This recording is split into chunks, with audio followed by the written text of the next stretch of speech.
Baghdad शरीफ का प्राचीन शहर, जहां संकरी गलियों में इल्म, इबादत और अल्लाह के नेक बंदों की सांसों की खुशबू बसी रहती थी।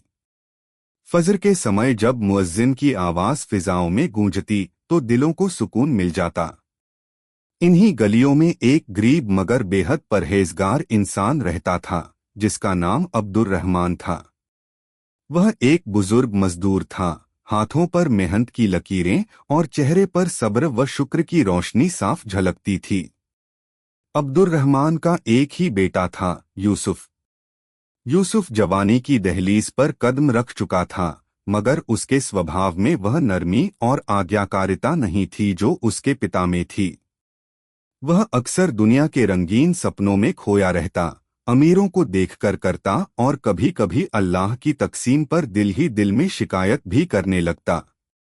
अब्दुर्रहमान दिन भर बगदाद के बाजार में मजदूरी करता, बोझ उठाता, दुकानों के आगे झाड़ू लगाता और जो कुछ मिलता उसी पर अल्लाह का शुक्र अदा करता।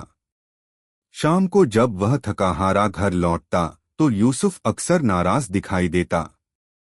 एक दिन यूसुफ ने कड़वे लहजे में कहा, अब्बा, यह गरीबी कब खत्म होगी? क्या हम हमेशा ऐसे ही मोहताज रहेंगे? अब्दुर्रहमान ने बेटे की ओर करुणा भरी निगाह से देखा और नरमी से कहा, बेटा, रोजी देने वाला अल्लाह है। वह अपने बंदों की आजमाइश लेता है। सब्र और दुआ कभी बेकार नहीं जाती। लेकिन यूसुफ के दिल की बेचैनी बढ़ती जा रही थी। एक दिन वह किसी अमीर व्यापारी के साथ बगदाद छोड़कर दौलत कमाने के सपने में निकल पड़ा। जाते समय उसने अपने पिता से इजाजत तक नहीं ली।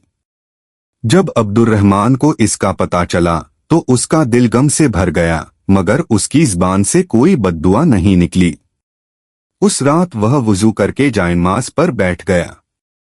आंखों से आंसू बह रहे थे।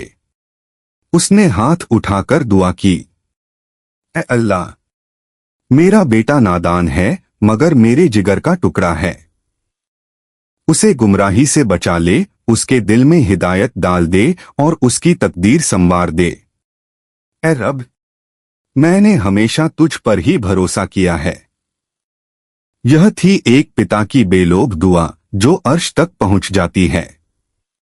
उधर यूसुफ सफर में तरह तरह की आजमाइशों में फंस गया। जिस व्यापारी पर उसने भरोसा किया था उसने धोखा दे दिया और यूसुफ को अकेला छोड़ दिया। माल चला गया, इज्जत चली गई और साथ देने वाले भी नहीं रहे। कई दिन वह भूखा प्यासा रहा, रातें सड़क के किनारे गुजारता रहा। तब उसे अपने पिता के शब्द याद आए और उसका दिल पछतावे से भर गया। एक रात बगदाद के पास एक मस्जिद के आंगन में बैठा यूसुफ फूट फूट कर रो पड़ा। उसने पहली बार सच्चे दिल से अल्लाह को पुकारा, ऐ अल्लाह, अगर मेरे पिता की दुआ सच्ची है तो मुझे माफ कर दे और मुझे सीधा रास्ता दिखा दे। उसी पल मस्जिद के इमाम की नजर उस पर पड़ी। उन्होंने उसका हाल पूछा और करुणा के साथ उसे अपने पास रख लिया। इमाम ने यूसुफ को दीन की तालीम दी, कुरान सिखाया और मेहनत व ईमानदारी का सबक पढ़ाया। यूसुफ के दिल में एक बड़ा बदलाव आ गया। कई साल गुजर गए। यूसुफ ने इल्म हासिल किया और एक नेक सच्चा इंसान बन गया। उसकी ईमानदारी और परहेजगारी की वजह से बगदाद के लोग उसका सम्मान करने लगे। एक दिन उसे काजी के दरबार में एक बड़ी जिम्मेदारी सौंपी गई। उसी दिन यूसुफ के दिल में यह एहसास जागा, अगर आज मैं इस मुकाम पर हूं तो यह मेरे पिता की दुआ की बरकत है। वह तुरंत अपने पिता की तलाश में उसी पुराने घर पहुंचा। अब्दुर्रहमान बहुत बुजुर्ग हो चुका था, मगर उसके चेहरे पर वही नूर था। यूसुफ उसके कदमों में गिर पड़ा और रोते हुए बोला, अब्बा, मैं गुनहगार था मगर आपकी दुआ ने मेरी तकदीर बदल दी। अब्दुर्रहमान की आंखों से आंसू बह निकले। उसने बेटे को सीने से लगाकर कहा, बेटा, मैंने तो बस अल्लाह से मांगा था, देने वाला तो वही है।